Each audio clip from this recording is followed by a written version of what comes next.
Assalamualaikum warahmatullahi wabarakatuh. Apa kabar teman-teman semuanya, sahabat Mega Sinergi. Kalau teman-teman punya baja ringan bekas, itu jangan dibuang teman-teman. Baja ringan bekas itu bisa kita jadikan sebagai pagar teman-teman ya, seperti yang kita lihat kali ini.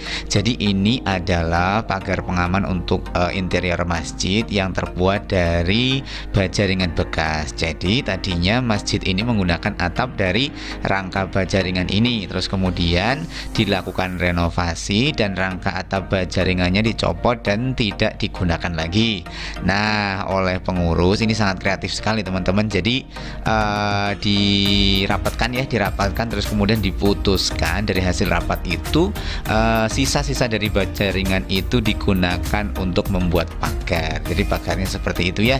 Jadi bagian bawah dan bagian atas itu menggunakan kanal C, terus kemudian bagian jari-jarinya itu menggunakan reng teman-teman. Jadi reng disatuin dari satu ya, berhadap-hadapan, terus kemudian dibaut dengan menggunakan baut baja ringan. Jadi penampakannya seperti itu. Jadi sangat kokoh sekali. Jadi untuk pilarnya yang dicor ke dalam adukan semen itu per 3 meter sekali. Jadi kalau misalnya panjangnya 6 meter berarti ada 1, 2, 3, ada 3 biji tiangnya ataupun pilarnya. Untuk railing tangga juga bisa teman-teman, seperti yang kita lihat sama-sama ya. Railing tangga masjid ini, Masjid Al-Ikhlas ya, menggunakan baja ringan bekas. Kita bisa melihat bolongan ya ataupun lubang-lubang yang ada di baja ringan tersebut. Itu menandakan bahwasanya baja ringan ini adalah baja ringan bekas. Untuk menambah keindahan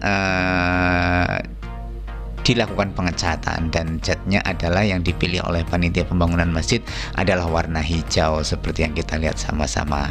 Menurut teman-teman gimana nih, bagus apa enggak nih pagar balkonnya?